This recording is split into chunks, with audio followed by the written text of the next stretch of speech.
Hello students, good evening. आज हम लोग डिस्कस करने जा रहे हैं क्लास 9 का चैप्टर एटम्स और मॉलिक्यूल, और आज का टॉपिक है वैलेंसी। हम लोग प्रीवियस लेक्चर में वैलेंसी कैलकुलेट करना सीख रहे थे। वैलेंसी हम लोगों ने कैलकुलेट किया था बोरॉन तक का। कहां तक का? बोरॉन तक का। तो फिर से हम लोग इस लेक्चर में क्या करेंगे? कैलकुलेट करेंगे वैलेंसी हाइड्रोजन से और कैलकुलेट करेंगे कैल्शियम तक। कहां तक? कैल्शियम तक।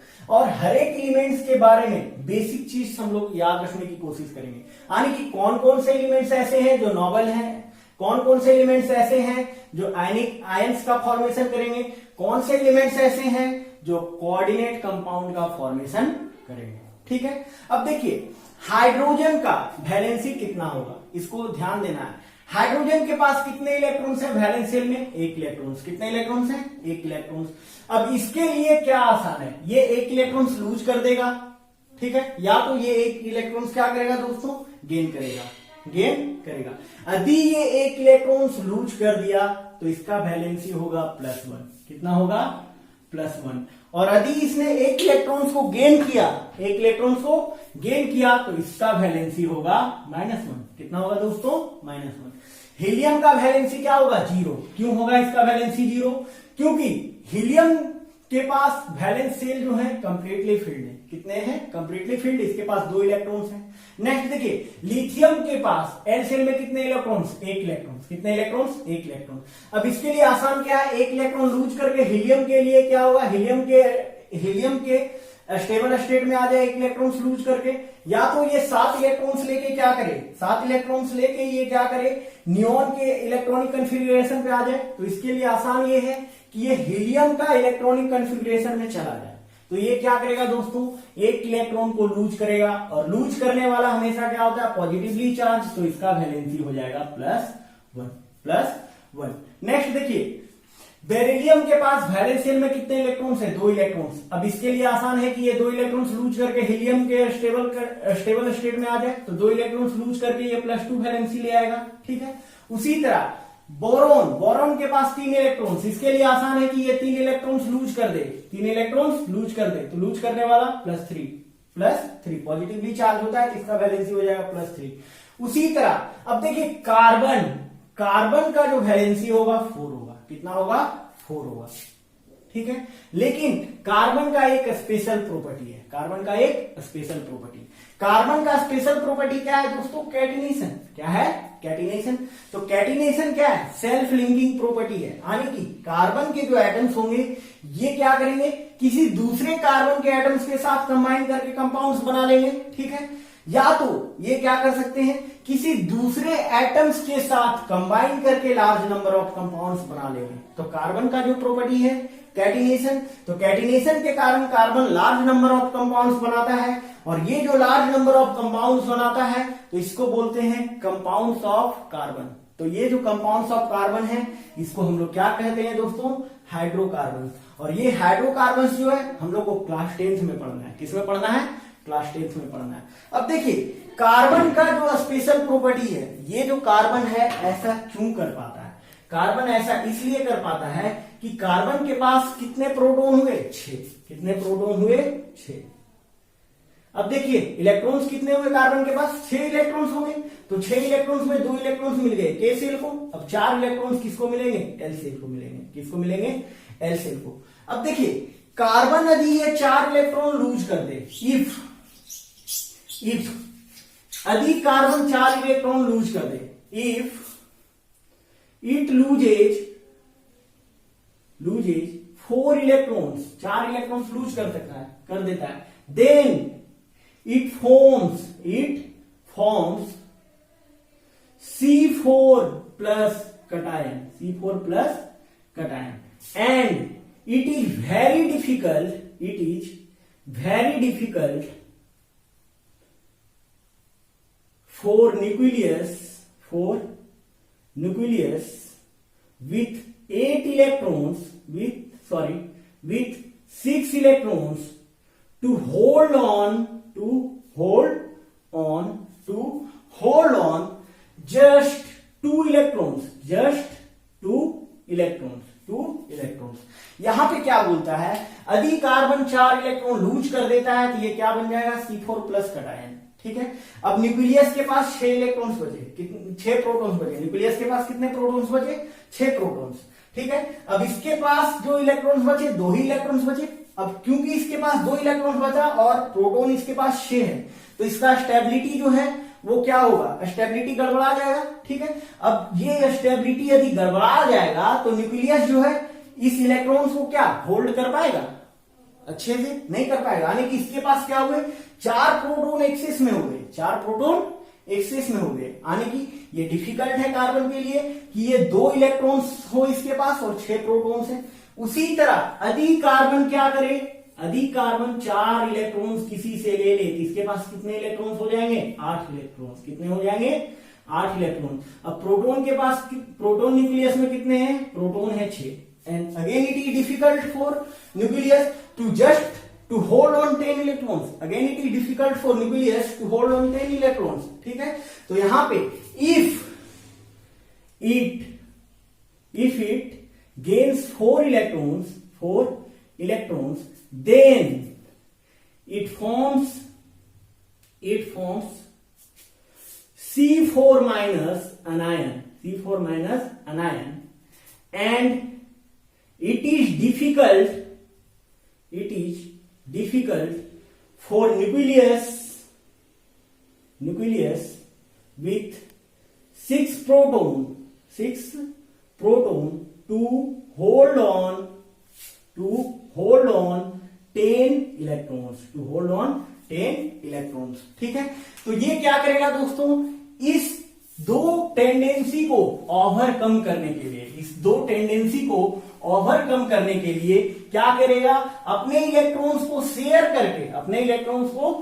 करके लार्ज नंबर ऑफ कंपाउंड्स बना लेगा, ठीक है। To overcome this tendency carbon forms large number of compounds by sharing its valence electrons। Next देखिए, अब हम लोग देखेंगे कि इसका नाइट्रोजन का वैलेंसी। नाइट्रोजन के आउटर मोस्ट शेल में कितने इलेक्ट्रॉन्स, 5 इलेक्ट्रॉन्स। कितने इलेक्ट्रॉन्स, 5 इलेक्ट्रॉन्स। अब इसके लिए आसान क्या है, 5 इलेक्ट्रॉन्स लूज करना कि 3 इलेक्ट्रॉन्स ले लेना। इसके लिए आसान है 3 इलेक्ट्रॉन्स ले लेना। अब ये 3 इलेक्ट्रॉन्स लेके क्या करेगा, नियोन के स्टेबल स्टेट इलेक्ट्रॉनिक कॉन्फ़िगरेशन में चला आएगा। तो 3 इलेक्ट्रॉन्स ये लिया, कितना, 3 इलेक्ट्रॉन्स ये लिया, तो लेने वाला नेगेटिव, तो इसका वैलेंसी हो जाएगा -3। ऑक्सीजन के वैलेंस शेल में 6 इलेक्ट्रॉन्स। अब इसके लिए आसान क्या है, 2 इलेक्ट्रॉन ले लेना, 2 इलेक्ट्रॉन ले लिया, लेने वाला नेगेटिव, तो इसका वैलेंसी हो गया -2, ठीक है। नेक्स्ट देखिए, अगला है फ्लोरीन। फ्लोरीन के लिए आसान क्या है, फ्लोरीन के लिए आसान है 1 इलेक्ट्रॉन ले लेना, 1 इलेक्ट्रॉन ले लेगा, इसका वैलेंसी होगा -1। सोडियम के लिए आसान क्या है, सोडियम के लिए आसान है, सोडियम के वैलेंस शेल में 1 इलेक्ट्रॉन्स है, ठीक है। इसके लिए आसान है क्या, 1 इलेक्ट्रॉन्स को डोनेट कर देना या लूज कर देना। 1 इलेक्ट्रॉन्स को डोनेट या लूज करके ये नियोन के स्टेबल स्टेट कॉन्फ़िगरेशन में चला आएगा। तो 1 इलेक्ट्रॉन्स को ये लूज कर दिया, 1 इलेक्ट्रॉन्स को ये लूज कर दिया, 1 इलेक्ट्रॉन्स को ये लूज कर दिया, तो लूज करने वाला पॉजिटिव, तो इसका वैलेंसी हो जाएगा +1। ये भी 2 इलेक्ट्रॉन्स को लूज करके अपना वैलेंसी ले आएगा +2। 3 इलेक्ट्रॉन्स को लूज करके इसका वैलेंसी हो जाएगा +3। अब देखिए, सिलिकॉन का भी प्रॉपर्टी सिमिलर टू कार्बन है, ये भी कैटिनेशन प्रॉपर्टी को शो करता है। इसका वैलेंसी होगा 4, इसका भी वैलेंसी हो जाएगा 4। नेक्स्ट देखिए, फास्फोरस के वैलेंस शेल में कितने इलेक्ट्रॉन्स, 5 इलेक्ट्रॉन्स। इसके लिए आसान क्या है, 3 इलेक्ट्रॉन्स को ले लेना, 3 इलेक्ट्रॉन को लेके ये आर्गन का स्टेबल स्टेट इलेक्ट्रॉनिक कॉन्फ़िगरेशन में आ जाएगा। तो 3 इलेक्ट्रॉन लिया, तो इसका वैलेंसी हो गया -3। सल्फर अगेन, सल्फर क्या करेगा, 2 इलेक्ट्रॉन्स ले लेगा, तो इसका वैलेंसी हो जाएगा -2। क्लोरीन 1 इलेक्ट्रॉन्स ले लेगा, इसका वैलेंसी हो जाएगा -1। अब देखिए, आर्गन का valence shell electrons completely filled है, इसका वैलेंसी हो जाएगा 0, ठीक है। नेक्स्ट देखिए, पोटेशियम वैलेंस इलेक्ट्रॉन्स में 1 इलेक्ट्रॉन। इसके लिए आसान क्या है, 1 इलेक्ट्रॉन को लूज करके आर्गन के स्टेबल स्टेट इलेक्ट्रॉनिक कॉन्फ़िगरेशन में चला है, तो 1 इलेक्ट्रॉन लूज करके ये +1 वैलेंसी में आ जाएगा। उसी तरह कैल्शियम भी क्या करेगा, 2 इलेक्ट्रॉन लूज करके +2 वैलेंसी को शो करेगा। अब देखिए, यहां पे मैं नोट्स लिखाऊंगा, तो नोट्स जो होगा, फर्स्ट नोट्स, इसको याद रखना है, ठीक है। तो note one, note one,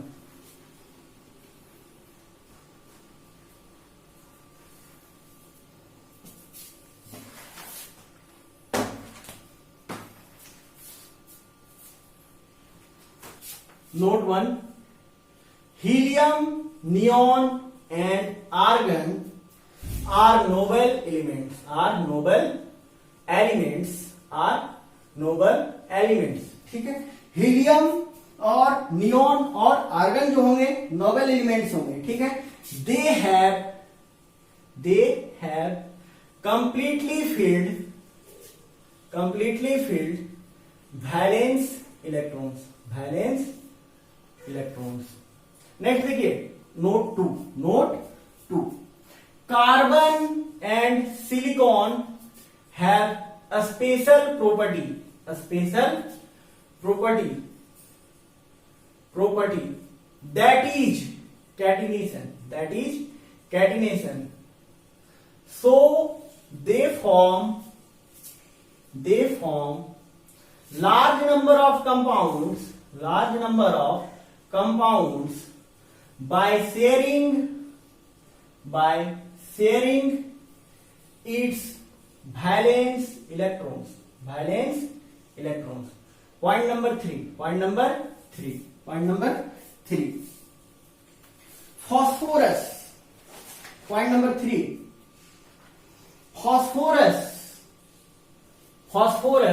forms coordinate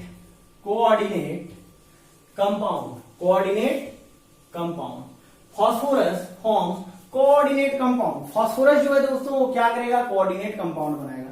तो अभी हम लोग देखेंगे कोऑर्डिनेट कंपाउंड्स क्या हैं, तो इसको हम लोग बोलते हैं कोऑर्डिनेट कंपाउंड्स। ठीक है, तो कोऑर्डिनेट कंपाउंड्स है क्या, a special type of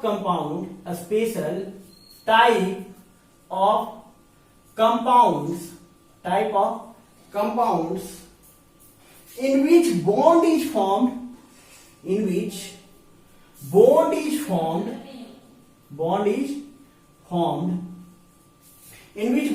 formed by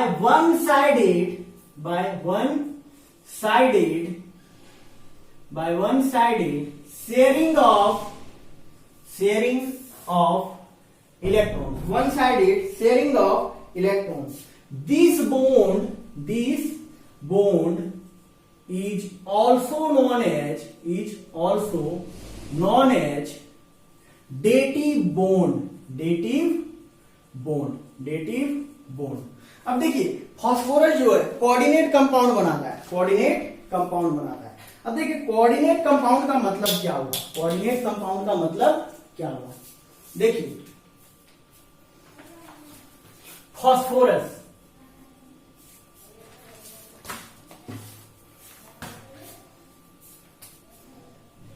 phosphorus का इलेक्ट्रॉनिक कॉन्फ़िगरेशन हम लोग देख पा रहे हैं 2 8 5।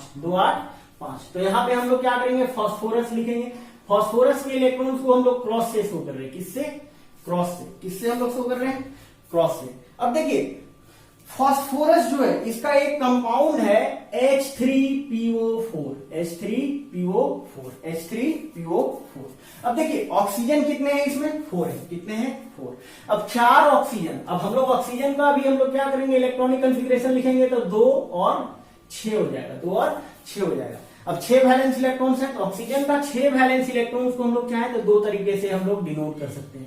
तो पहला तरीका जो होगा डिनोट करने का ऐसा होगा 1 2 3 4 5 6।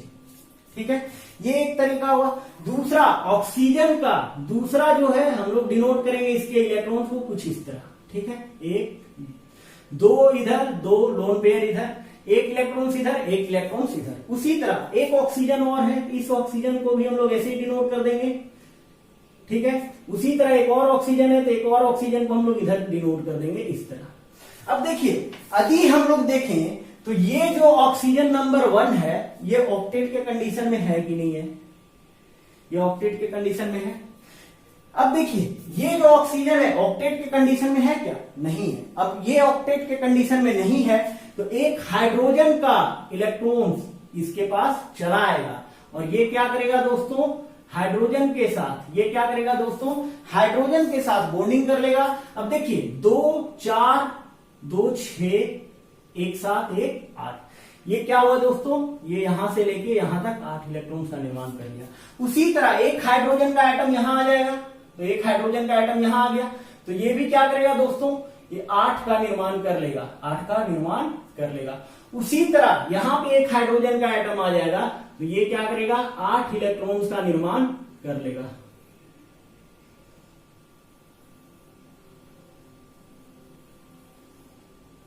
ठीक है। अब देखिए यदि हम लोग देखें तो यहां पे क्या देख रहे हैं, by one sided sharing, by one sided sharing of oxygen atom it forms bond of type. कैसा बॉन्ड बना रहा है, इस तरह का। ये हो गया फास्फोरस, यहां पे ऑक्सीजन के साथ इस तरह बॉन्डिंग किया, ये हो गया O, यहां पे हाइड्रोजन के साथ बॉन्डिंग किया, ये हो गया O, यहां पे हाइड्रोजन के साथ बॉन्डिंग किया, ये हो गया O, यहां पे हाइड्रोजन के साथ बॉन्डिंग कर लिया। यानी कि कोऑर्डिनेट कंपाउंड जो होंगे ये स्पेशल टाइप ऑफ कंपाउंड होंगे, जिसमें बॉन्ड का फॉर्मेशन जो होगा one sided sharing of electrons के द्वारा होगा, one sided sharing of electrons के द्वारा होगा। तो one sided sharing of electrons कहां पे हम लोग देख पा रहे हैं, ऑक्सीजन 1 के लिए। किसके लिए, ऑक्सीजन 1 के लिए। तो ये हो गया ऑक्सीजन 2 3 4, तो ऑक्सीजन 1 के लिए हम लोग देख पा रहे हैं। तो यहां पे जो बॉन्ड बना, इसी को हम लोग क्या बोलते हैं दोस्तों, इसी को बोलते हैं डेटिव बॉन्ड, डेटिव बॉन्ड। तो चलिए आप लोग इसको नोट किए।